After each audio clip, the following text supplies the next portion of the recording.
Les investisseurs sous-estiment le chaos que la fermeture du détroit d'Ormuz pourrait provoquer dans le monde entier, à moins que Donald Trump ne fasse marche arrière. Et rapidement, car cela fait déjà un mois. Si cela continue encore 3 ou 4 mois, cela pourrait provoquer un effondrement de l'économie et des marchés boursiers. Donald Trump a fait perdre aux États-Unis leur stature et leur prestige. Peut-on croire quoi que ce soit de ce qu'il dit ? Vous avez vu que John Brennan, l'ancien directeur de la CIA, a dit hier à la télévision qu'il faisait plus confiance à ce que dit le gouvernement iranien qu'à ce que dit Donald Trump. Ce qui m'effraie en partie, c'est que je ne pense même pas que Donald Trump soit un menteur. Je pense qu'il croit vraiment à ce qu'il dit. Ce qui est peut-être encore plus inquiétant s'il est à ce point dans l'illusion quant à ce qui se passe dans le monde. Ce que vous voyez maintenant, c'est que le reste du monde pense que ce n'est pas une question de réduire les risques liés à la Chine. En ce moment, il s'agit de réduire les risques liés aux États-Unis.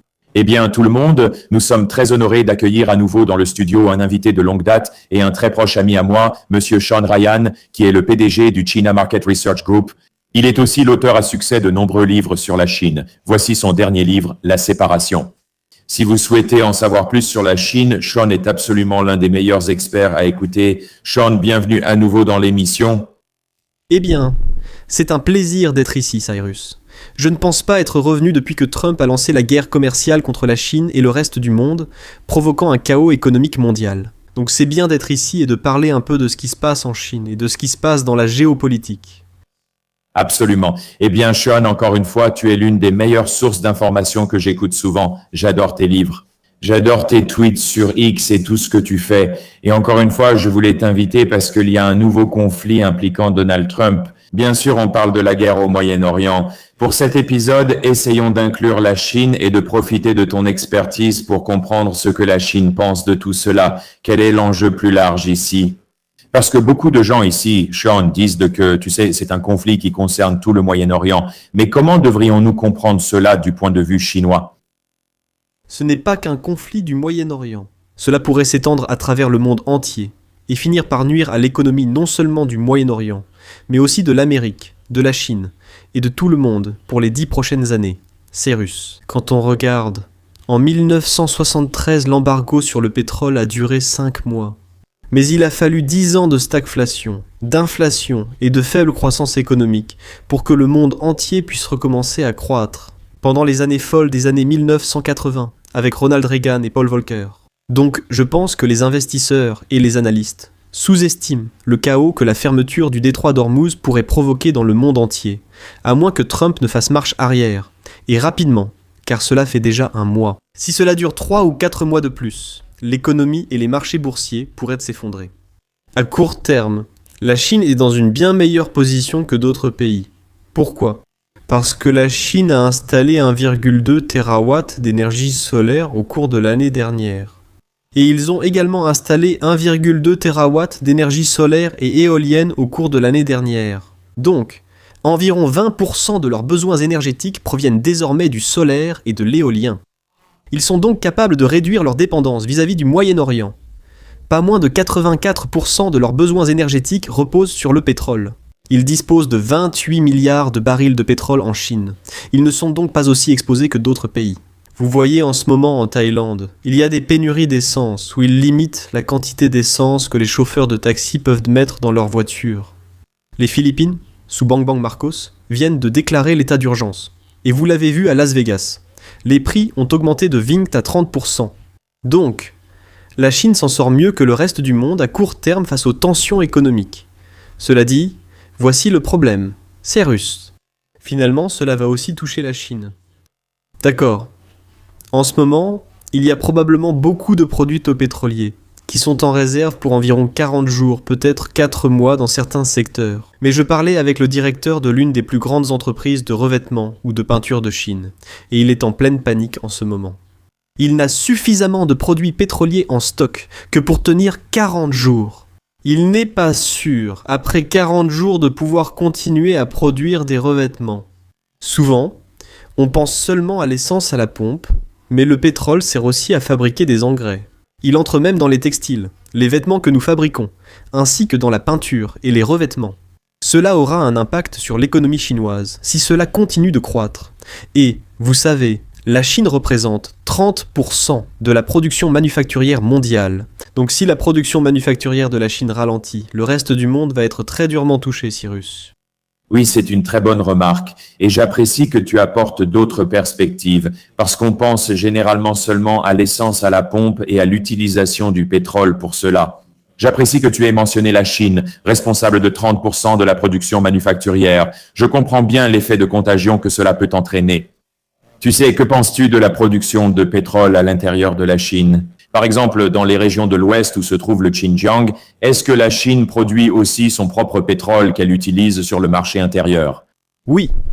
Donc en ce moment, en dehors de l'énergie éolienne et solaire, qui représente 20% des besoins énergétiques de la Chine possède environ 28 milliards de barils de pétrole dans le sol, dans le nord-est et dans la région du Xinjiang. C'est pourquoi elle est mieux à même de gérer les pénuries venant du Moyen-Orient en ce moment, car elle est en grande partie indépendante sur le plan énergétique. Encore une fois, la Chine couvre environ 84% de ses propres besoins énergétiques, grâce à ses propres ressources. Mais il y aura tout de même un effet de débordement. C'est pourquoi certains disent que la Chine aurait dû soutenir davantage l'Iran. Et ils sont surpris que la Chine n'envoie pas de soutien militaire à l'Iran ou au Venezuela. Mais voilà le truc, Cyrus. Je ne considère pas l'Iran, la Corée du Nord et la Chine comme un axe du mal caricatural, comme les appelait George W. Bush. La Chine, tu sais, entretient de bonnes relations avec l'Iran. Ils ont été la bouée de sauvetage économique de l'Iran ces 5 à 10 dernières années en achetant la majeure partie de leur pétrole. Et le pétrole iranien représente environ 20% des besoins énergétiques totaux de la Chine. Mais la Chine, n'oublie pas, entretient aussi des relations économiques très solides avec l'Arabie Saoudite, les Émirats Arabes Unis et le Qatar. Donc c'est caricatural de dire que la Chine va envoyer une aide militaire à l'Iran ou une aide à double usage au Venezuela. Je pense qu'il faut regarder cela dans une perspective géopolitique mondiale plus large. La Chine veut de bonnes relations, non seulement avec l'Iran, mais aussi dans tout le Moyen-Orient. Vous savez, j'étais justement en Arabie Saoudite, et quand on y va, il y a des panneaux et des bâtiments Alibaba et Huawei partout. Donc je ne pense pas que la Chine va soutenir militairement l'Iran. Elle soutient l'Iran parce qu'elle veut du pétrole. Et surtout, moi, je pense que c'est parce que les Américains et les Européens essaient de déstabiliser et d'éliminer la Chine. La Chine s'est rapprochée de l'Iran, du Venezuela et de la Russie par nécessité, non par choix d'alliance. Ils sont forcés de s'unir, parce que s'ils ne le font pas, ils craignent d'être renversés. Je ne crois pas que la Chine soit aussi proche de l'Iran et de la Russie que beaucoup d'Américains le pensent. Quand on y regarde de plus près, Cyrus, la plupart des Chinois, y compris les responsables gouvernementaux, ont une affinité naturelle plus forte envers les États-Unis qu'envers la Russie. Je vais te donner un exemple. Quand on y regarde, aucun des dirigeants ou des enfants de dirigeants en Chine depuis les années 80 n'est allé étudier en Union soviétique ou en Russie. Ils sont tous allés aux États-Unis. La famille de Deng Xiaoping est allée à Duke pour les études supérieures. La famille de Hu Yaobang est allée à Yale pour l'université et pour la faculté de droit. Le petit-fils de Jiang Zemin est allé à Harvard. Et même la fille de Xi Jinping est allée à Harvard. Je pense que le problème, c'est qu'il y a beaucoup d'ignorants au sein du cabinet. Marco Rubio, par exemple, n'est jamais allé en Chine. Nous avons beaucoup de personnes ignorantes qui sont conseillers du président, des gens comme Peter Navarro. Et donc, s'ils comprenaient vraiment ce qui se passe, ils comprendraient que la Chine n'est pas une menace militaire. Elle n'enverra pas de forces militaires en Iran.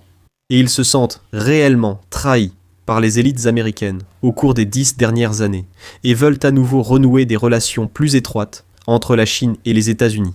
Parce que c'est là qu'ils ont envoyé leurs enfants et petits-enfants à l'école.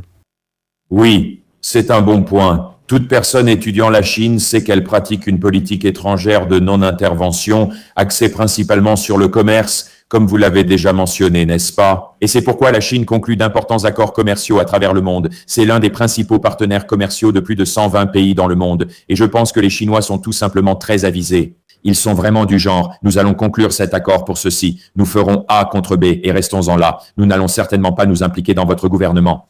Mais, John, je veux ramener la discussion sur la guerre en Iran ici, parce qu'aux États-Unis, on a entendu un récit selon lequel cette guerre ne concerne pas Israël, elle ne concerne pas le Moyen-Orient, elle ne concerne même pas l'Iran.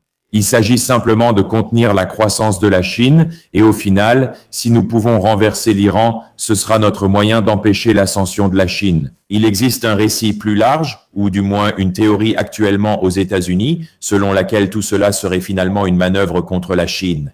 Pensez-vous qu'il y ait une part de vérité dans cette théorie du complot? Je veux dire, peut-être que c'était une manœuvre contre la Chine si Trump pensait qu'il pouvait renverser Maduro très rapidement au Venezuela, ou s'il pensait qu'il pouvait éliminer l'ayatollah Khomeini très rapidement. Mais évidemment, si c'était la stratégie, si c'était le plan, ça a échoué, non? L'ayatollah actuel, réfléchissez-y. Si vous avez tué ses parents, si vous avez tué sa femme, si vous avez tué ses enfants, si vous l'avez mutilé et blessé à vie, pensez-vous qu'il va facilement conclure un accord avec Trump? Je veux dire, il est en colère. Vous avez aussi en quelque sorte ce soutien religieux de l'islam chiite. Donc je pense que c'est une situation très différente de celle que vous avez avec le Venezuela en ce moment, où je pense que les Iraniens vont s'accrocher et résister beaucoup plus fermement parce que Khomeini, l'actuel, n'a rien à perdre. Il a perdu toute sa famille. C'est très différent du Venezuela. Maintenant, en ce qui concerne la Chine, est-ce que les Chinois aiment ça? Je pense qu'il y a deux écoles de pensée. Et je pense que les deux ont partiellement raison. La première idée, c'est que la Chine veut que cette guerre continue parce que plus elle dure, plus ils en profitent. Ensuite, une autre idée affirme que la Chine veut la fin de la guerre pour relancer son économie. Je pense que ces deux points de vue sont justes. Que veux-je dire par là? Vous savez, avant 2001 et le 11 septembre, on entendait souvent les États-Unis critiquer la Chine très durement sur les droits de l'homme et sur le plan politique. Mais après le 11 septembre, parce que George W. a envahi l'Irak et l'Afghanistan, il y a eu en gros une période de 8 ans où les États-Unis ne se sont plus concentrés sur la montée en puissance de la Chine. Et ils n'ont pas essayé de contenir la Chine. Cela s'explique en partie parce que Bush était moins xénophobe que les dirigeants actuels et plus ouvert à l'ascension de la Chine. Mais je pense qu'en partie, c'est parce que l'Amérique a mis toutes ses ressources, tout son argent, toute sa réflexion sur la façon de gérer le Moyen-Orient et l'Afghanistan. Donc, à bien des égards, le meilleur événement pour la croissance de la Chine a été le 11 septembre. Je pense qu'il y a une part de vérité là-dedans aujourd'hui. Vous savez, les États-Unis dépensent toute leur puissance militaire en Iran en ce moment. Vous voyez qu'ils envoient la 82e division aéroportée au Moyen-Orient. Plusieurs milliers de nos soldats. Ils ont envoyé 2500 soldats, je crois, depuis l'Asie, et ils ont retiré le système THAAD de Corée du Sud, contre la volonté du président sud-coréen. Donc Trump a fait, je pense, que beaucoup de nos alliés se sentent beaucoup moins en sécurité en Asie. Je pense que si vous êtes un Sud-Coréen en ce moment, vous auriez peur de la Corée du Nord parce que vous n'avez plus de système THAAD. Et ce que nous avons vu, Cyrus, c'est que ces derniers mois, à cause du chaos, tous les dirigeants de l'Europe de l'Ouest ont en quelque sorte fait ce pèlerinage en Chine pour dire nous devons nous réorienter vers la Chine et rétablir des relations avec les Chinois. Pendant 8 ans, les dirigeants britanniques, français et canadiens ne sont pas venus. Mais au cours des 2 derniers mois, Starmer du Royaume-Uni, Carnegie du Canada, Merz d'Allemagne, Macron de France sont tous venus presque comme des suppliants auprès de Xi Jinping. Et ils ont dit « Nous devons nous rapprocher de vous, parce que nous devons reconstruire nos économies. » Donc vous avez ce côté qui, d'un point de vue géopolitique, fait que la Chine voudrait que Trump et les États-Unis soient à nouveau empêtrés dans un autre bourbier au Moyen-Orient. C'est un argument. Je pense qu'il y a du vrai, car il existe des avantages géopolitiques. Cependant, à court terme, et je pense qu'à moyen terme d'un point de vue économique, il est clair que la Chine veut mettre fin à cela. Encore une fois, ils obtiennent 20% de leurs besoins en pétrole du Moyen-Orient et de l'Iran, et ce pétrole transite par le détroit d'Ormuz. La Chine fait face à un taux de chômage des jeunes de 13 à 14%. Il y a beaucoup plus de sous-emploi. L'immobilier est toujours en baisse de 30 à 40%. Donc, même si nous prévoyons une croissance du PIB de 4,2 à 4,5% en 2026, il faut être honnête, l'économie reste faible. Donc, je pense que pour les planificateurs du ministère des Finances qui sont plus axés sur la croissance économique, ils veulent que cette tension prenne fin. Parce que, encore une fois, si la tension continue, à un moment donné, cela va toucher l'économie chinoise et le secteur manufacturier. Parce que sans produits à base de pétrole, on ne peut pas fabriquer les vêtements que les gens aiment acheter. Vous ne pouvez pas avoir l'engrais pour les cultures, ni la peinture pour toutes les voitures et bateaux. Donc je pense qu'il y a les deux camps en quelque sorte, en Chine, qui disent « mettons fin à la guerre », mais d'autres, plutôt du côté de la sécurité nationale, disent que c'est encore un cadeau de plus. Les Américains détestent les musulmans, les Américains sont belliqueux et s'enlisent dans une nouvelle croisade religieuse au Moyen-Orient. Oui, je suis d'accord avec ces deux affirmations, car durant les 14 derniers mois, le retour de Donald Trump a entraîné de nombreuses erreurs de son administration, offrant à la Chine de grandes victoires géopolitiques. Je pense que 2025 a été une grande année pour eux. Et comme tu viens de le mentionner, tu sais, beaucoup des alliés les plus proches des États-Unis ont fait ce pèlerinage à Pékin pour la première fois en 8 ans. Le plus important était Mark Carney du Canada, qui a déclaré à Davos qu'il était temps que les puissances moyennes s'unissent. Il est temps pour nous de réellement chercher à conclure de meilleurs accords commerciaux et davantage d'accords commerciaux. Et ensuite, bien sûr, il est allé directement à Pékin pour signer un très grand accord commercial ouvrant le tourisme aux Canadiens et aux Chinois dans les deux pays. Je pense qu'il s'agit de quelques victoires géopolitiques, mais comme vous l'avez dit, la situation économique chinoise, actuellement fragile, reste très préoccupante. Comme ce client là-bas qui s'inquiète de n'avoir qu'environ 40 jours de pétrole restant pour que cette usine puisse produire ses produits. Sean, j'aimerais en savoir plus sur un autre point. Certains pensent que cela pourrait ouvrir la porte à Taïwan. Je crois que c'est la question la plus cruciale. Vous savez, quand on parle des relations entre les États-Unis, les relations entre les États-Unis et la Chine, Taïwan est toujours le sujet numéro 1 de la discussion. Mais on voit aussi une théorie qui dit, regardez, les États-Unis sont encore embourbés avec la Russie, l'Ukraine. Vous savez, on regarde vers le Venezuela, on menace le Groenland. On dit souvent que le Canada est le 51e État, une nouvelle guerre au Moyen-Orient prend de l'ampleur, ce que beaucoup ont sous-estimé. Est-ce que cela ouvre la porte à la Chine pour agir contre Taïwan? J'aimerais avoir votre avis là-dessus. Donc, pour votre public qui ne me connaît pas, je suis en fait américain, mais j'ai passé la majeure partie des 29 dernières années en Chine. Et l'une des façons dont j'ai gagné beaucoup d'argent, Cyrus, franchement, c'est que tous les 6 mois, depuis la fin des années 90, quelqu'un m'embauche en disant que c'est le moment idéal pour que Taïwan soit envahi et contrôlé par la Chine continentale. Et donc, tous les 6 mois depuis 29 ans, je donne des discours, des conférences, des ateliers, parce que je ne pense pas que cela va arriver de sitôt. Tu sais, je me souviens qu'en 2022, au plus fort du Covid, l'économie chinoise était probablement en récession, même si les chiffres officiels ne le disaient pas. Les gens étaient misérables. Ça aurait été un moment idéal pour le PCC d'envahir Taïwan, afin de détourner l'attention des gens de la crise du Covid et aussi de la faiblesse de l'économie. Il y a plusieurs raisons pour lesquelles, Cyrus, je ne considère pas qu'une invasion militaire soit imminente. La première, et c'est un peu plus délicat, mais il faut se rappeler qu'il y a 9 personnes au sein de la commission militaire centrale. C'est la plus haute commission militaire en Chine. 7 des 9 ont été arrêtés ou ont fait l'objet d'enquêtes publiques au cours de la dernière année et demie pour corruption. Maintenant, je ne sais pas s'il s'agit de lutte de faction ou si c'est vraiment de la corruption. Cela pourrait vraiment être de la corruption parce que l'armée était pourrie jusqu'à la moelle au cours des dernières décennies. Mais cela signifie que si vous éliminez 7 des 9 chefs militaires, il n'en reste que 2, donc Xi Jinping lui-même, qui évidemment n'est pas un chef militaire. Je ne suis pas sûr que vous ayez le commandement militaire en place pour lancer quelque chose comme une invasion de Taïwan. C'est le premier point. Le deuxième point, c'est que la Chine, je pense, préfère acheter de l'influence. Maintenant, qu'est-ce que je veux dire par là ? Au Xinjiang et au Tibet, ces 2 régions ont connu beaucoup de troubles ethniques, il y a 10 ou 15 ans. Il faut être honnête à ce sujet. Alors, qu'a fait la Chine ?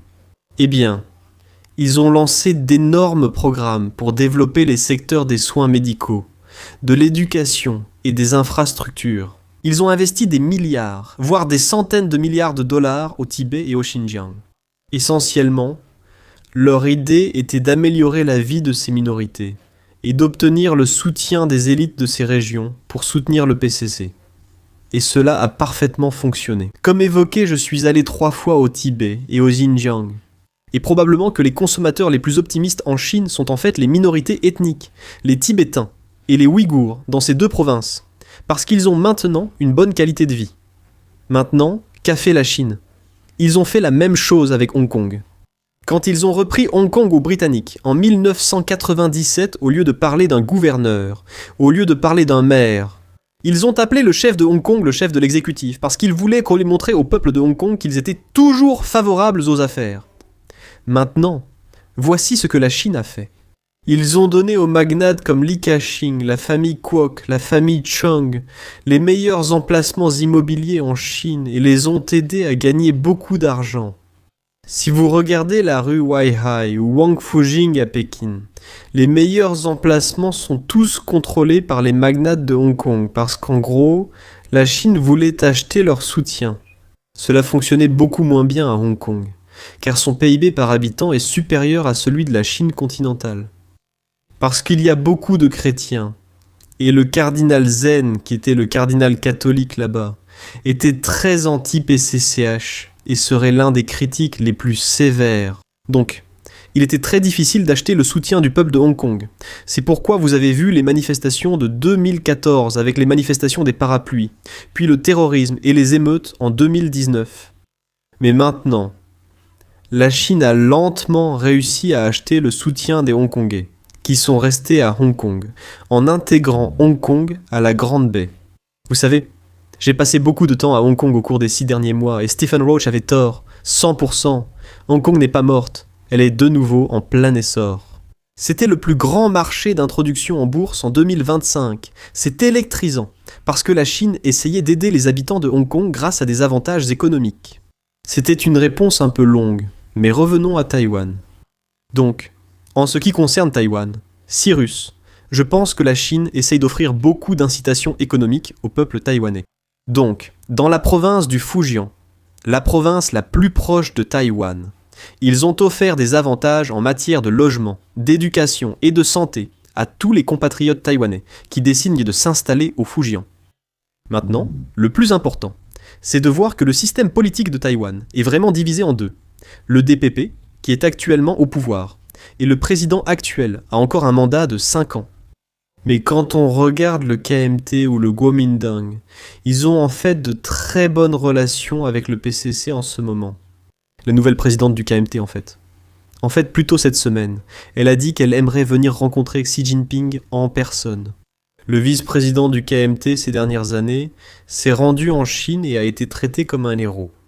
Et encore plus important, Cyrus, c'est que le président Ma, l'ancien président de Taïwan, est venu en Chine continentale, a été traité comme un héros et a rencontré Xi Jinping en personne. Donc c'est une réponse un peu longue, mais ce à quoi je m'attends, c'est que la Chine va essayer d'offrir de plus en plus d'incitations économiques aux Taïwanais pour gagner leur soutien, comme elle l'a fait au Tibet, au Xinjiang, et commence à le faire à Hong Kong. Et ils vont attendre de voir si le KMT remportera la présidence dans quelques années. Parce qu'alors il serait peut-être possible d'obtenir une intégration, un pays, 2 systèmes, à Taïwan, si le KMT est au pouvoir, de la même manière que la Chine a pu le faire avec Hong Kong. Au bout du compte, Cyrus, les Chinois ne sont pas bellicistes comme les Américains. Ils considèrent les Taïwanais comme leurs cousins, et ils ne veulent voir personne mourir. Je ne suis donc pas inquiet. Dans 6 mois, tu pourras me reposer la question, et je suis sûr que des banques d'investissement le feront. J'écrirai alors encore un chèque de 50 000 pour une conférence. C'est ça. Non, j'apprécie cela. Et c'est pareil pour moi, je ressens la même chose. Et je pense que c'est aussi un point très important que je veux vraiment souligner pour notre public. Il faut se rappeler que, vous savez, les Chinois considèrent les Taïwanais comme leurs cousins ou leurs frères et sœurs, n'est-ce pas? Vous savez, il n'y a pas cette volonté de se dire « Hey, il faut envahir, il faut commencer à les bombarder, il faut préparer l'armée et on va avoir ce conflit sanglant à propos d'un territoire disputé. » Je pense que oui, toute personne qui comprend vraiment la Chine comprend ce point. Je pense que c'est le point le plus crucial. Et aussi, la chose simple, c'est qu'il y a énormément d'échanges commerciaux entre la Chine continentale et Taïwan. Encore une fois, revenir à l'idée de non-intervention et d'accords commerciaux gagnant-gagnant, profitables aux deux parties, est vraiment positif. Sean, je veux revenir sur la guerre avec l'Iran parce que je veux savoir, tu sais, je crois que ce conflit va durer encore un certain temps. Je ne pense pas que cela va se conclure de sitôt. Je pense que malheureusement pour les États-Unis, nous avons ouvert la boîte de Pandore.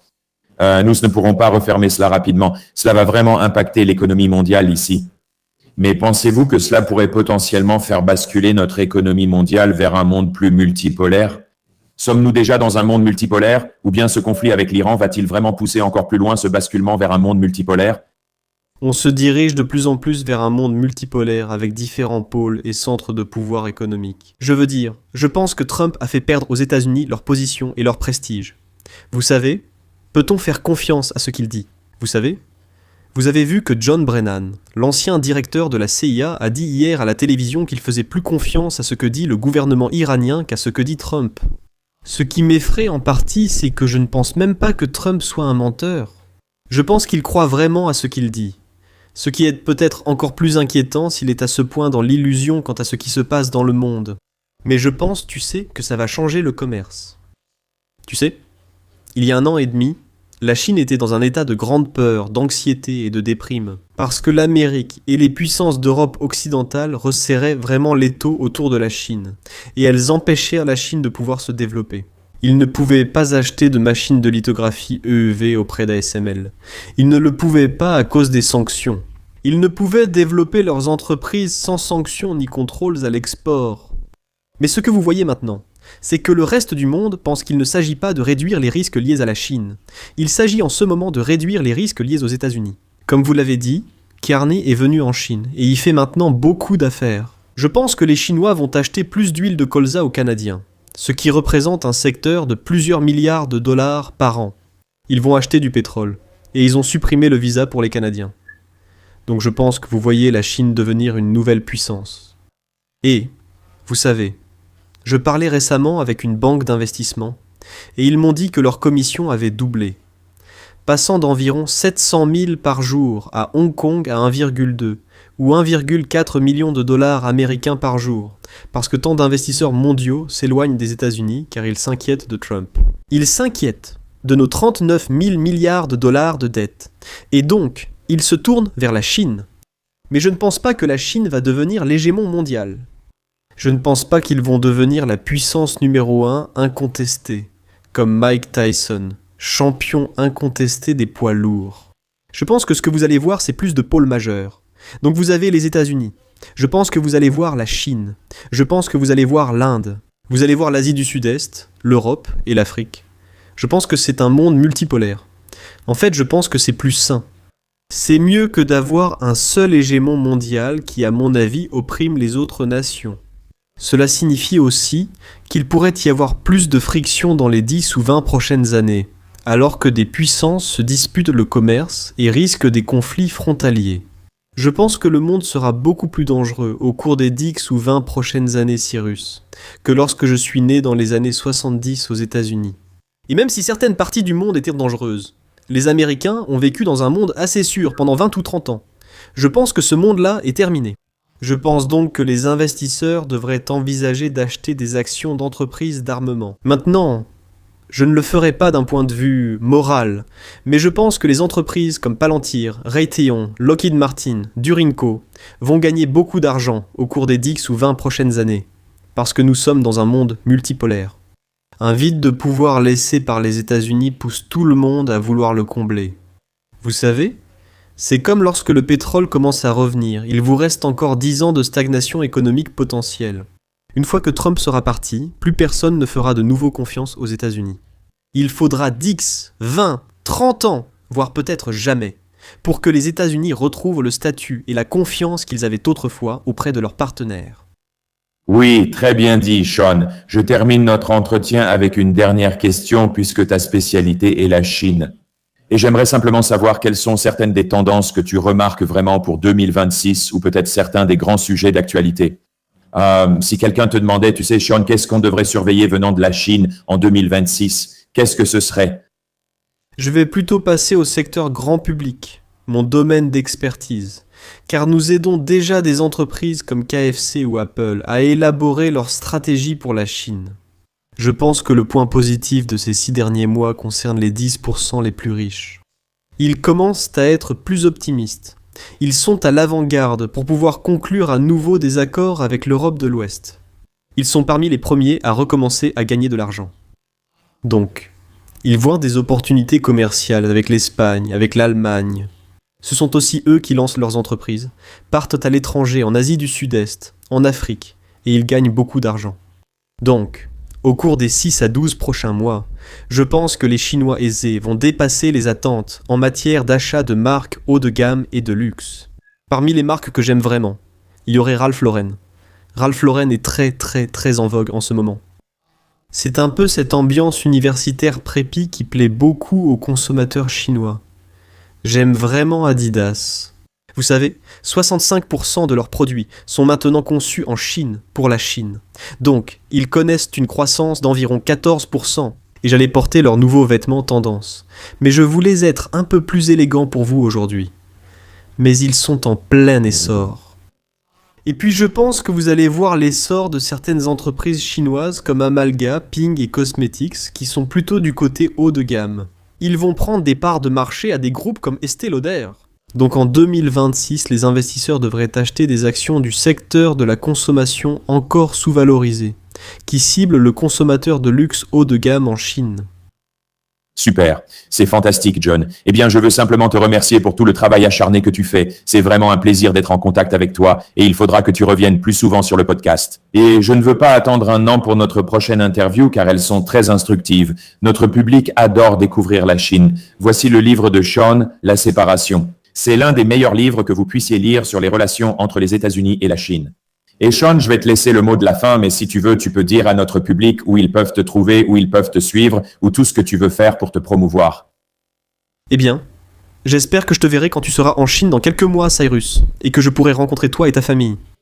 Les gens peuvent me trouver sur Twitter ou sur LinkedIn, mais le meilleur moyen de me trouver, c'est de me contacter pour un discours d'ouverture. Je voyage dans plusieurs dizaines de pays par an, pour prononcer des discours d'ouverture lors de congrès d'investissement et de conférences multinationales. Alors, retrouvez-moi lors d'une conférence près de chez vous.